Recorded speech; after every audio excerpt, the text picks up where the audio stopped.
آٹے نے غریب کو پیس کر رکھ دیا۔ لاہور میں چکی کا آٹا 72 روپے کلو تک جا پہنچا۔ فائن آٹے کی 84 کلو کی بوری ایک ہفتے میں 2000 روپے مہنگی، قیمت 4500 روپے سے 6500 روپے تک جا پہنچی۔ اوپن مارکیٹ میں گندم کی فی من قیمت 2300 روپے سے بڑھ گئی۔ سونے کی قیمت کو بریک نہ لگی، فی تولہ قیمت مزید 1500 روپے بڑھ گئی۔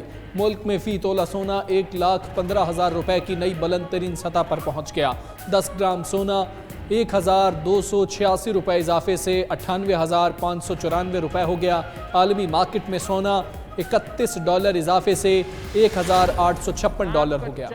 جو خود ایک زمانے میں جج تھا، اگر اس میں کوئی شرم ہے، اگر اس میں کوئی حیا ہے، اگر اس نے یہ آرڈر پڑھا ہے تو استعفیٰ دو، گھر چلے جاؤ، بند کرو نائب کو، تالے لگا دے اس غیر آئینی غیر جمہوری ادارہ کا جو ہمارا سپریم کورٹ کہتا ہے نائب کو ختم کرے، بند کرے۔ یہ جو کالا قانون پاکستان کی آئین پہ it's a scar on the face of the legal system of Pakistan. NAB کو تالا لگائیں اور گھر جائیں، بلاول بھٹو کا چیئرمین نیب جاوید اقبال کے استعفے کا مطالبہ۔ کہتے ہیں نیب کو مخالفوں کے خلاف استعمال کیا جا رہا ہے۔ حکومتی شخصیات کی مقدمات اور میگا اسکیموں پر نیب ایکشن نہیں لے رہا۔ کالا قانون فوری ختم کرنا ہوگا۔ ادھر اپوزیشن جماعتوں کا نیب کے خاتمے کے لیے بل اور چیئرمین کے خلاف ریفرنس لانے پر غور۔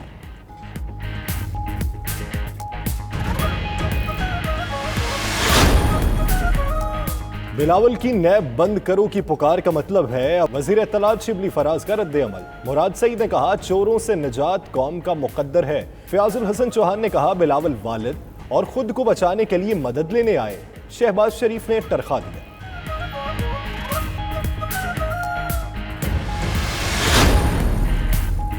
اقتصادی رابطہ کمیٹی نے نیا پاکستان ہاؤسنگ اسکیم کے لیے 33 ارب روپے کی سبسڈی کی منظوری دے دی۔ 1.5 لاکھ میٹرک ٹن گندم کی خریداری کی منظوری بھی دی گئی۔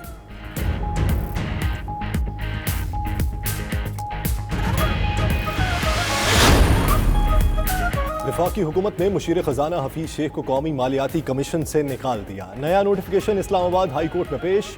مالیاتی کمیشن میں مشیر خزانہ کی شمولیت کو مسلم لیگ نون نے چیلنج کیا تھا۔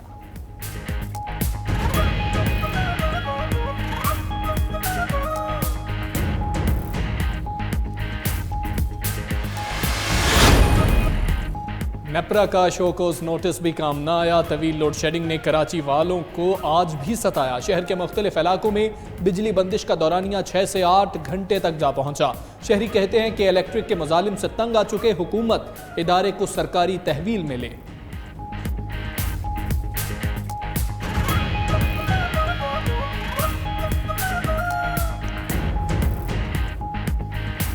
بل یہ یکم 60,000 بولے بھر دو، نہ ریڈنگ ہے نہ میٹر نمبر صحیح ہے، میرا صحیح نہیں کرتے ہیں یہ لوگ۔ میٹر میں جو بھی کچھ آئے گا اس سے اوپر بل آ رہا ہے اور درخواست دیتے ہیں تو کوئی سنائی نہیں ہوتی ہے۔ گرمی میں اتنے چھوٹے چھوٹے بچے ہیں، اتنی پرابلم ہوتی ہے، بجلی دیتے نہیں ہیں اور بل بہت زیادہ یہ لوگ بھیج رہے ہیں، اس لیے کافی پرابلم ہے۔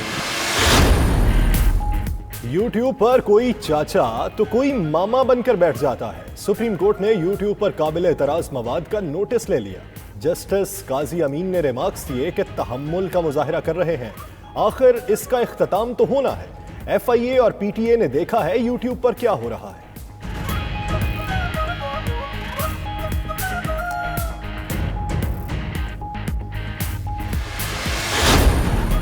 امریکا اور چین کے تعلقات مزید بگڑ گئے۔ امریکا نے ہیوسٹن میں چینی قونصلیٹ بند کرنے اور متعلقہ سفارتی اہلکاروں کو 72 گھنٹے میں ملک چھوڑنے کا حکم دے دیا۔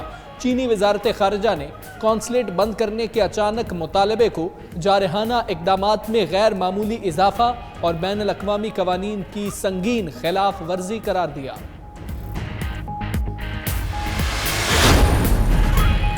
پاکستانی نیاد جنوبی افریقی لیگ سپنر عمران طاہر کو پاکستان کی نمائندگی نہ کرنے کا آج بھی افسوس۔ کہتے ہیں انہیں بڑا کرکٹر بنانے میں لاہور کرکٹ کا بہت بڑا ہاتھ ہے۔ انہوں نے جنوبی افریقہ منتقل ہونے کا جو فیصلہ کیا، اللہ نے اس میں برکت ڈالی۔ عمران طاہر نے مزید کہا پی ایس ایل کے بقیہ میچز نہ ہونے پر ملتان سلطانز کو فاتح قرار دیا جائے۔